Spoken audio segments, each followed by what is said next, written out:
नमस्कार, स्वागत है आप सभी का। आप देख रहे हैं केएस न्यूज इंडिया। आइए नजर डालते हैं आज की खबरों पर। बुधवार को भी जनपद में जारी रहा कोरोना का कोहराम। एक प्रशासनिक अधिकारी समेत जनपद के 86 लोग हुए कोरोना संक्रमित। कुल संक्रमितों का आंकड़ा पहुंचा 1150 पर। बुधवार की दोपहर मुजफ्फरनगर के शिव चौक के निकट स्थित कपड़ों की दुकान में भीषण आग लगने से लाखों का माल हुआ जलकर स्वाहा। मंगलवार की रात अज्ञात चोरों ने सदर बाजार स्थित एक आर्टिफिशियल ज्वेलरी की दुकान के ताले तोड़कर किया हजारों के माल पर हाथ साफ। बुधवार को नगर कोतवाली पहुंचे एक युवक ने अपने पड़ोसी पर अपनी पत्नी को भगाकर ले जाने का आरोप लगाते हुए पुलिस से लगाई मदद की गुहार।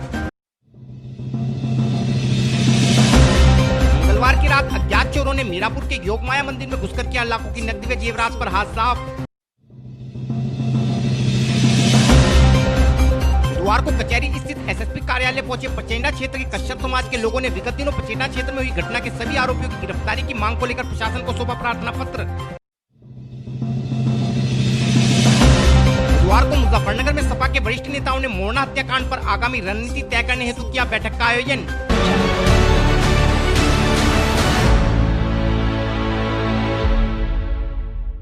और अब खबरें विस्तार के साथ। जनपद में कोरोना संक्रमण का स्तर कम होता नहीं दिखाई पड़ रहा है। विगत दिनों में जनपद के वरिष्ठ पुलिस अधिकारी से लेकर कई आला अफसर तक कोरोना संक्रमण की चपेट में आ चुके हैं तथा यह संख्या दिन प्रतिदिन बढ़ती ही जा रही है। बुधवार को भी जनपद के एक प्रमुख प्रशासनिक अधिकारी समेत कई पुलिसकर्मियों में भी कोरोना संक्रमण की पुष्टि होना दर्शाता है कि अब कोरोना संक्रमण सरकारी कार्यालयों में भी अपना कहर बरपा रहा है। बुधवार को जनपद के स्वास्थ्य विभाग को कुल 537 कोरोना सैंपलों के परिणाम प्राप्त हुए, जिनमें 12 लोग कोरोना संक्रमित पाए गए हैं।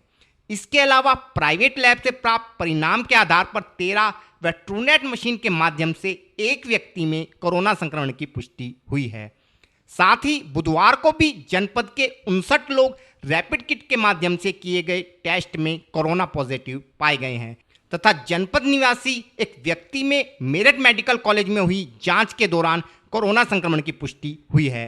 इन 86 लोगों में नई मंडी से 6, साउथ सिविल लाइन से 5, नुमाइश कैंप 5, जसवंतपुरी 2, A2Z कॉलोनी 2, नई Mandi SRL 2, Dhansaini 2, Dayalpuram 2, Shahpur 2, Laddawala 1, Madhav Vihar 1, Sarwat 1, Kambalwala Bagh 1, civil line 1, rainbow Vihar 1, Indira colony 1, Badiwala 1, Jansath road 1, Bhartiya colony 1, Alamuddin 1, Patel Nagar 1, Adarsh colony 1, Gaushala Nai Mandi 1, Sarwat 1, SBI railway road 1, collectorate colony 1, Saket colony 1, Ramlila Tilla 2, Aryapuri 1, जिला jail 1, Adarsh colony 1, Dwarkapuri 1, Khalapar 1, Devpuram 1, Mansarovar colony 1, Anand Vihar 1, थाना नई मंडी 1, मुजफ्फरनगर 1, अवध विहार 1, आदर्श कॉलोनी 1, कृष्णापुरी 1, गंगा विहार 1, आनंद विहार 1, जनकपुरी 1, लक्ष्मण विहार 1, अग्रसेन विहार 1, जसवंतपुरी 1, पुरानी आबकारी 1, भोकारेड़ी 1, बोपाड़ा 1, जमुनापीठ 1,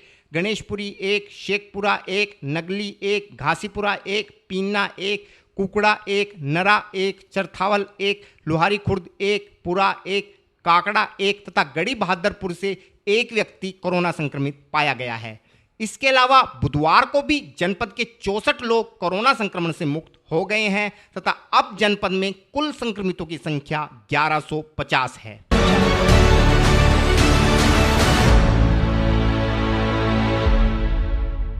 बुधवार को मुजफ्फरनगर में शिव चौक के निकट गोल मार्केट में पहली मंजिल पर स्थित एक कपड़ा व्यवसायी की दुकान में आग लगने से लाखों का माल जलकर स्वाहा हो गया।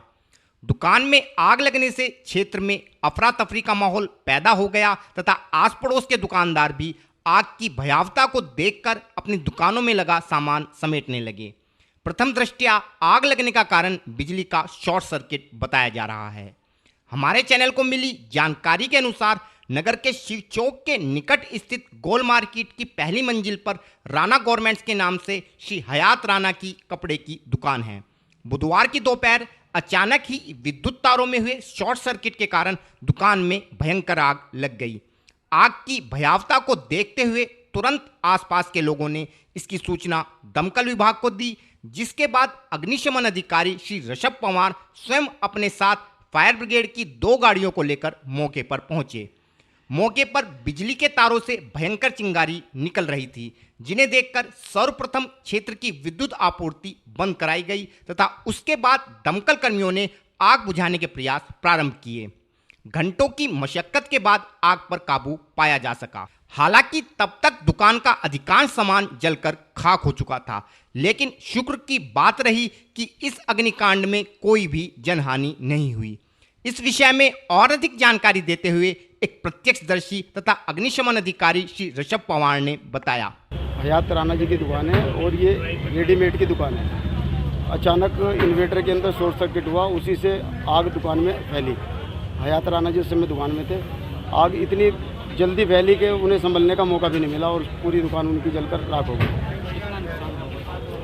दुकान का जितना भी सामान था दुकान के अंदर सभी जलकर लगभग ख़त्म हो चुका है। फायर ब्रिगेड ने आकर आग को बुझाया है। किस तरीके की रेडीमेड की दुकान है? इनका एक कोट वगैरह का काम था, रेडीमेड का सूट वगैरह का। कहाँ पर ये दुकान है? ये गोल मार्केट में ऊपर की तरफ पड़ती है, प्रथम तल पर। फायर ब्रिगेड की गाड़ी कितनी देर बाद घटना? फायर ब्रिगेड की गाड़ी लगभग 15 मिनट बाद आ गई थी सूचना के बाद। कोई जान माल के नुकसान? जान माल का नुकसान हुआ है, जान का कोई नुकसान नहीं। ये लगभग 1:15 पे हम लोगों को सूचना प्राप्त हुई कि शिव चौक स्थित गोल मार्केट में ये एक कपड़ा व्यवसायी के जो श्री हयात अली राणा सन ऑफ सदीक राणा जो हैं, इनके दुकान नंबर 16 जो प्रथम तल पर स्थापित है, इसमें आगजनी की सूचना प्राप्त हुई, जिसमें मौके पर हम लोगों को सूचना प्राप्त होते ही 2 फायर टेंडर लेकर मैं स्वयं घटनास्थल पर आया, जिसमें चूंकि काफ़ी मात्रा में शॉर्ट सर्किट बाहर हो रहा था, तो सर्वप्रथम कंट्रोल रूम के माध्यम से शॉर्ट जो है बिजली को बंद करवाया गया। उसके बाद हम लोगों ने जो है अपनी कार्रवाई चालू करते हुए MFE के माध्यम से त्वरित रूप से कार्रवाई करते हुए आग को पूरी तरीके से शमन किया। कितना नुकसान है? कोई जनहानि? यह अभी जांच का विषय है। किसी प्रकार की कोई जनहानि नहीं है। यथासंभव यथाशीघ्र हम लोगों के माध्यम से आग पर काबू पाया गया है और चूँकि अभी आग त्वरित रूप से अभी हम लोगों ने बुझाई है, तो जो है कितना नुकसान है जांच का विषय, जांच के उपरांत ही बताया जाएगा। आग लगने का क्या कारण है? यह भी अभी जांच का विषय है। चूंकि अभी सर्वप्रथम हम लोगों का उद्देश्य आग बुझाना रहता है, इसके पश्चात ही जांच की जाती है कि किस कारण से आग लगी, तो जैसे ही जांच होती है बताया जाएगा।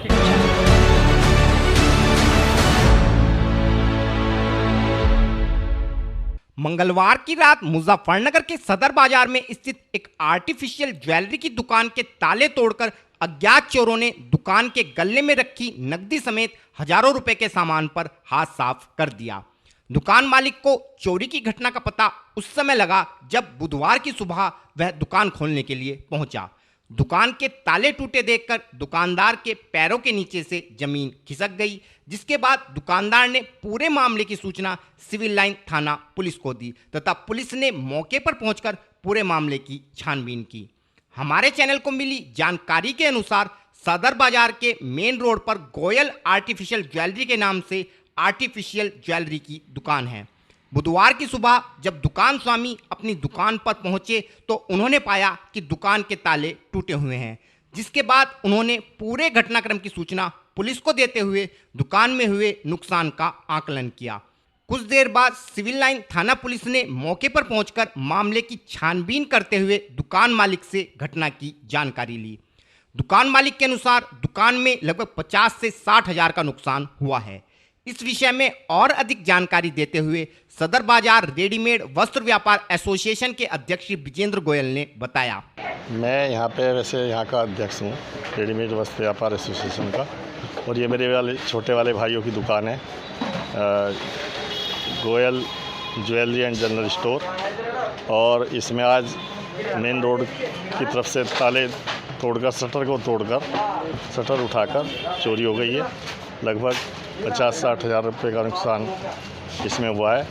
ये बड़े अफसोस की बात है कि मेन रोड पर सारी पहरेदारी होते हुए भी यहाँ पर बहुत ज़्यादा इस तरह का भय का वातावरण बन गया है कि आज जो चोर और डाकू नहीं डर रहे हैं, उनमें कोई भय नहीं रहा है। मैं प्रशासन से शासन से निवेदन करना चाहता हूँ कि इस ओर ध्यान दें। थोड़ा भी अगर इन पर सख्ती नहीं की गई चोरों बदमाशों पर, तो व्यापारी बहुत भयभीत हो जाएगा और सड़कों पर उतरने के लिए मजबूर भी हो जाएगा। चोरों के हौसले और बदमाशों के बहुत बुलंद हो रहे हैं। अभी मोरना में भी हाल ही में गोली चली है, कल भोपाल में भी खेतों में बदमाशों द्वारा गोली चलाई गई। इसका आप बदमाशों को बोलबाला हो रहा है, इसका जिम्मेदार आप किसको मानते हैं? मैं अभी पूरी बात समझ नहीं पाया आपको। जैसे आपके यहाँ पे चोरी हुई है जी, और हाल ही में भी बदमाशों ने मोरना में एक मेडिकल व्यापारी को गोली जो जी जी, तो इसका जिम्मेदार आप किसको मानते हैं? जिम्मेदार तो समाज भी है और सरकार भी है, क्योंकि जो सामाजिक लोग हैं वो असामाजिक लोगों से हर समय डरते रहते हैं, क्योंकि उन पर पूरी तरह से कार्रवाई नहीं हो पाती। उनको जो है कहीं ना कहीं वो सुविधा शुल्क दे के या कोई ना कोई राजनीतिक संरक्षण प्राप्त करके बच निकलते हैं। और वैसे योगी जी का काफ़ी दबाव है, लेकिन ऐसा प्रतीत होने लगा है कि जैसे कि अब चोर बदमाश उस दबाव को मानना महसूस नहीं कर रहे हैं।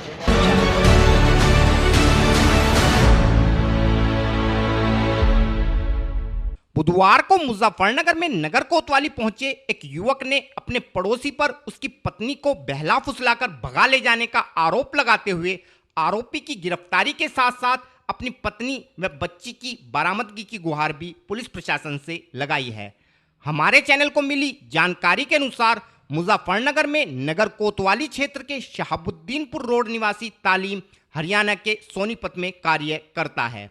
तालीम के अनुसार जब वह सोनीपत में कार्य कर रहा था तो उसका पड़ोसी इरफान उसकी पत्नी मुस्कान को बहला फुसलाकर अपने साथ भगा ले गया। तालीम के अनुसार इरफान एक शातिर किस्म का व्यक्ति है तथा पहले भी वह इसी प्रकार 4 अन्य महिलाओं को भगा ले जा चुका है तथा कुछ दिनों बाद वह इन महिलाओं को वेश्यावृत्ति के धंधे में धकेल देता है। तालीम का कहना है कि इरफान पैसों की झलक दिखलाकर अपने साथ महिलाओं को भगा ले जाता है तथा कुछ दिनों बाद उन्हें वेश्यावृत्ति करने पर मजबूर कर देता है। इस विषय में और अधिक जानकारी देते हुए पीड़ित तालीम के अलावा इरफान की बीबी रुखसार व मुस्कान की माता रेशमा ने बताया। क्या नाम है भाई आपका? तालीम। तालीम तालीम, क्या मामला है? कोतवाली में इकट्ठा हुए हैं सब। ये कोतवाली में मामला है जी, मेरी वाइफ भाग गई इसके बाद इरफान के साथ। क्या नाम है तुम्हारी पत्नी का? कहाँ रहते हो? मुस्कान है, सोदीपुर रोड पे रहते हैं। अच्छा, फिर क्या हुआ? ये वहाँ से भागे, मैं बाहर काम कर रहा था सर, सोनीपत से गया करखोदा। ये लोंडा ले गया, फरार हो गया है। ये धंधा पैसा कराता है लोंडा। कौन लड़का है वो जो तुम्हारी? इरफान। इरफान वो सोदीपुर रोड का ही है।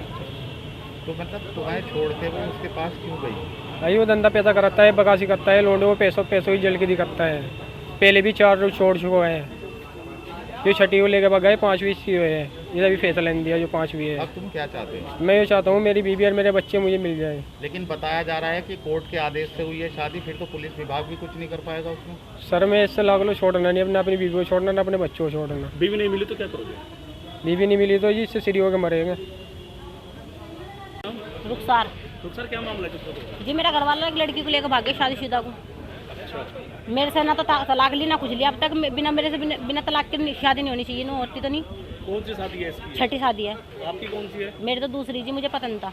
जो 3 शादी आपके बाद हुई उसका नहीं पता? मुझे नहीं पता था, नहीं पता ना था मुझे। मेरे से बिना, मुझे तो बाद में पता लगा जब इसकी से लेकर भागा। जब भी विरोध नहीं करा आपने? नहीं, मैंने कुछ नहीं करा था। मगर सही रह रहा, मगर कोई बात नहीं। जब से इससे मैटर चला, सही रह रहा। हाँ सही रह विरोध क्यों करा? अब नु करा। ये लड़की हमारे वहाँ पे रहती आके किराए पे, तो इससे सेटिंग देख के मेरा इन्होंने हाथ भी तोड़ा, सिर भी फाड़ रखा मेरे फाड़े से। जब भी मैं बर्दाश्त कर गई थी, मैंने हर जगह रिपोर्ट करी, कुछ नहीं कार्रवाई हुई। मेरी जब भी मैं से छुटा के ले जाती थी, मगर चल कोई बात नहीं, मान जाएगा। ये मानता नहीं बिल्कुल भी, लेकर फरार हो गया सर। 15 जिम में से मैं चाहती हूँ मेरे साथ रहे, इस लड़की को मैं अपने साथ रखने की नहीं, साफ बात है। आपका नाम? रेशमा। अच्छा रेशमा, यहाँ कोतवाली में किस लिए आई हो तुम? जी आए कि हमारी लड़की उसके इरफान के साथ में भाग गई। हम ये सोचे कि हमारे दामाद के साथ मेरे में एक बच्ची है उसके छोटी सी, और मेरे 20,000 रुपये सोने की चीज लेकर साफ गई। हमें नींद की गोली पिला के। तो आपकी बेटी ने दूसरा निकाह किया है, बताया जा रहा है जी। उसके साथ में भी भाग गई थी। हमने चलो निकाह कर दिया, मोहल्ला वालों ने, सबने। हम जब खुश हो गए, अब ये दूसरों के साथ में भाग गई। एक लड़की हैगी गोद में। तो ऐसा क्यों कर रही है? क्या पता क्यों कर रही। अब तुम क्या चाहती हो? हम ये चाहें कि हमारे दामाद के साथ में ही रही हो।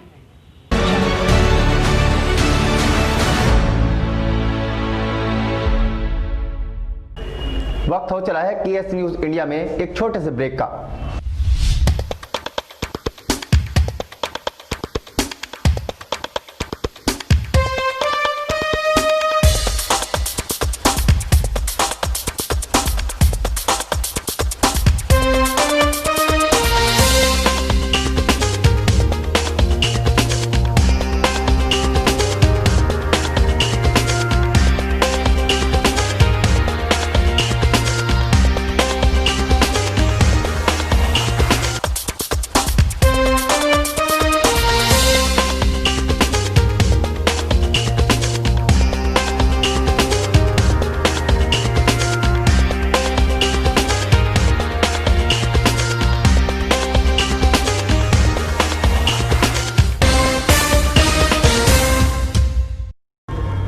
बाद आप सभी का स्वागत है। मंगलवार की देर रात मुजफ्फरनगर के मीरापुर क्षेत्र में कस्बे की पुलिस चौकी से मात्र 300 मीटर की दूरी पर बने प्राचीन योगमाया मंदिर में अज्ञात चोरों ने मंदिर के गेट का ऊपरी हिस्सा तोड़कर लगभग 1.25 लाख रुपए की नकदी समेत कीमती जेवरातों पर भी हाथ साफ कर दिया।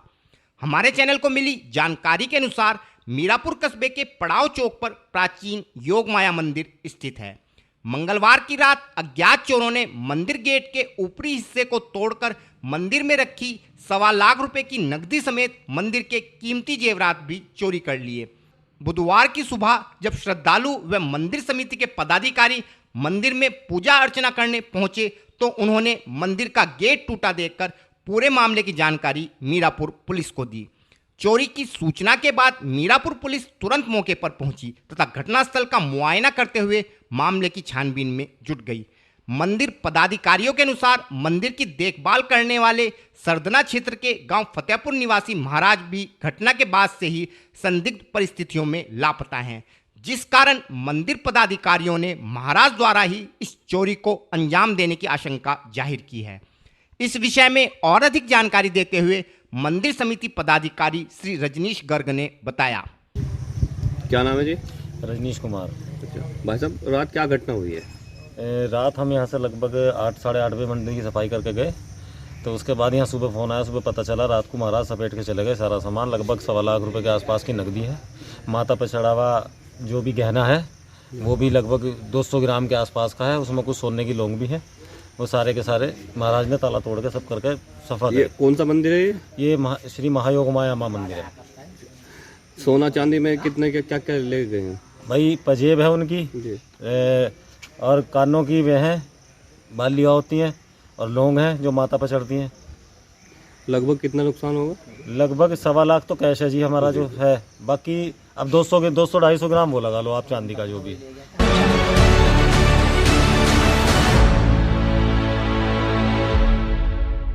विगत दिनों मुजफ्फरनगर में नई मंडी क्षेत्र के गांव पचैंडा में गांव के कुछ दबंगों ने लड़की छेड़ने का विरोध करने पर कश्यप समाज के लोगों के साथ जमकर मारपीट की थी, जिसके बाद डरे सहमे कश्यप समाज के 2 परिवार गांव में अपने घरों को ताला लगाकर घरों से पलायन कर गए थे। इस मामले में पुलिस द्वारा आरोपियों के विरुद्ध मुकदमा दर्ज कर मुख्य आरोपी को जेल भेजा जा चुका है, जबकि 2 अन्य आरोपी कोर्ट में सरेंडर कर जेल चले गए हैं। दरअसल इस पूरे मामले की शुरुआत 10 सितंबर की रात्रि से हुई थी, जब पचैंडा गांव के रहने वाले चंद्रवीर ने अपने पड़ोस में रहने वाले कश्यप समाज के एक परिवार के घर में घुसकर युवती से छेड़छाड़ की घटना को अंजाम दिया। युवती के शोर मचाने पर युवती के परिजनों ने चंद्रवीर को मौके पर पकड़ लिया तथा शोर सुनकर चंद्रवीर के परिजन भी उसके बचाव में मौके पर आ गए। वे पीड़ित परिवार के साथ जमकर मारपीट करते हुए चंद्रवीर को छुड़ा ले गए। इस मामले से डरे सहमे कश्यप समाज के 2 परिवार अपने घरों पर ताला लगाकर गांव से पलायन कर गए तथा प्रशासन द्वारा गांव में एहतियातन पुलिस को तैनात कर दिया गया। बुधवार को इस मामले के सभी आरोपियों की गिरफ्तारी की मांग को लेकर कश्यप समाज के दर्जनों लोग एसएसपी कार्यालय पर पहुंचे तथा इस संबंध में एक ज्ञापन पुलिस को सौंपते हुए आरोपियों की जल्द से जल्द गिरफ्तारी की मांग को दोहराया। इस विषय में और अधिक जानकारी देते हुए एसपी क्राइम श्री दुर्गेश कुमार सिंह ने बताया। ये नई मंडी थाना क्षेत्र में पचैंडा गांव में मुकदमा एक पंजीकृत हुआ है मारपीट का और छेड़खानी अभद्रता का भी आरोप है। उस संबंध में एक व्यक्ति की गिरफ्तारी हुई है और गिरफ्तारी की मांग को लेके इन लोगों ने ज्ञापन दिया है कि और 6 अभियुक्तों को शीघ्र गिरफ्तार किया जाए। पता जा रहा है कि फैसले का दबाव बनाया जा रहा है कि फैसले प्लान भी कर लेंगे। नहीं, इस तरह का मामला नहीं है। इसमें जो भी अभियुक्त पाए जाएंगे उनकी गिरफ्तारी होगी।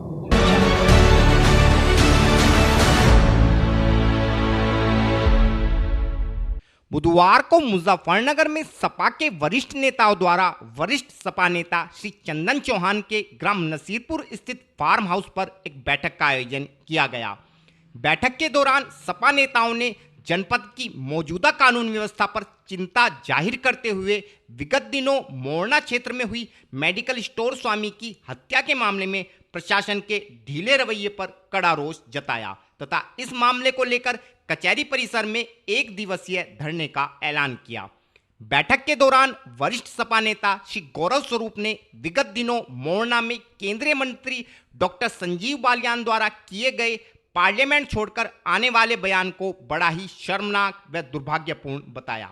श्री गौरव स्वरूप का कहना था कि हम लोग इस जनता के कारण ही पार्लियामेंट जा पाते हैं तथा जनता के लिए पार्लियामेंट छोड़कर आने पर हम जनता पर कोई एहसान नहीं करते। वहीं कानून व्यवस्था के मुद्दे पर सपा नेताओं का कहना था कि आज पूरे प्रदेश में अपराध चरम पर है तथा शासन व प्रशासन घटनाओं को दबाने में लगा है तथा पीड़ित लोग अपराधियों के खौफ से अपना घर बार छोड़कर पलायन करने को मजबूर हैं। इस विषय में और अधिक जानकारी देते हुए श्री चंदन चौहान व श्री गौरव स्वरूप ने बताया। देखिए, आज समाजवादी पार्टी के सभी जिले के वरिष्ठ नेताओं की एक आपातकाल बैठक हुई है। एक बहुत ही गंभीर मुद्दा सामने आया है जो अभी पिछले दिनों आपको संज्ञान में है कि अनुज करणवाल की बदमाशों ने खुलेआम हत्या कर दी। एक उभरते हुए दवा व्यापारी थे जो अपने परिवार का लालन पोषण करते थे। उनके पीछे 2 बेटियां, छोटी बेटियां हैं, नाबालिग बेटियां हैं उनकी। आज उनके परिवार वो बेसहारा हो गई और बदमाशों की दहशत इतनी है कि उस दिन भी वो फायर करते हुए तमाम व्यापारियों को डराने का, भय का माहौल करने के लिए उन्होंने फायर करते हुए वहाँ से खुलेआम हथियारों को लहराते हुए गए थे। और कल भी किसानों ने, बहुत से वहाँ के लोगों ने बताया कि कल भी सारी रात वहाँ मोरना क्षेत्र के अंदर फायर होने का काम हुआ है, जिससे आज किसानों के साथ साथ मोरना क्षेत्र का, पूरे जनपद का व्यापारी खौफजदा है। समाजवादी पार्टी इस बैठक में आज सभी वरिष्ठ नेताओं ने आज रणनीति बनाई है। सारे मामले को हम सब मिलके माननीय राष्ट्रीय अध्यक्ष अखिलेश यादव जी को अवगत कराएंगे और आगे की दिशा निर्देश जो भी वो देंगे, सड़क से लेकर संसद तक व्यापारियों, किसानों के साथ समाजवादी पार्टी खड़ी है। देखिए, हम लोग सब यहाँ पे इसलिए इकट्ठा हुए हैं कि एक हमारे व्यापारी भाई की यहाँ पर बहुत निर्ममता से हत्या कर दी गई और आज तक पुलिस उसको, उन हत्यारों को ढूंढने में कामयाब नहीं हो पाई। सिर्फ बयानबाजी हो रही है। केंद्र के मंत्री भी जा चुके हैं, प्रदेश के मंत्री भी जा चुके हैं। जब वो पलायन कर गए तब तो डीआईजी साहब को और एसएसपी साहब को इतना टाइम मिला कि वो वहाँ जाएं, जबकि घटना स्थल पर जिस दिन भी वो ये हत्या हुई थी उन लोगों को खुद पहुँचना चाहिए था। और क्योंकि हम लोग, मैं स्वयं एक व्यापारी हूँ और मैंने अभी आज ही पढ़ा एक बयान हमारे मंत्री जी का, केंद्रीय मंत्री जी का, मैं उनका सम्मान करता हूँ। सम्मान के साथ कहना चाहता हूँ, उन्होंने कहा कि मैं पार्लियामेंट छोड़ के आया। हम जनप्रतिनिधि हैं, वोट हमें जनता देती है, हमारा फ़र्ज़ है कि हमें उनके दुख दर्द में हमेशा खड़ा रहना चाहिए। पार्लियामेंट बाद में है, पार्लियामेंट आप उस जनता की वजह से पहुँचे। अगर आप उनके घर पहुँच गए पार्लियामेंट छोड़ के, कोई आपने एहसान नहीं किया, ये हमारा फ़र्ज़ है और ये बात उनको समझ लेनी चाहिए। ये बहुत शर्मनाक बयान है। हम लोग समाजवादी पार्टी के लोग यहाँ पर इसलिए एकत्रित हुए, हम एक यहाँ पर रणनीति बना रहे हैं और एक सांकेतिक धरना 1 दिन का हम डीएम कंपाउंड में देंगे, जिससे कि हम लोग ये दर्शा सकें हम उन लोग पीड़ित परिवार के साथ हैं। हम लोग उनके पास गए भी हैं। सबसे पहले पहुंचने वाले मैं और चंदन चौहान ही थे। आज के बुलेटिन में इतना ही। कल फिर होंगे हाजिर कुछ नई और ताज़ा खबरों के साथ। देखते रहिए केएस न्यूज़ इंडिया।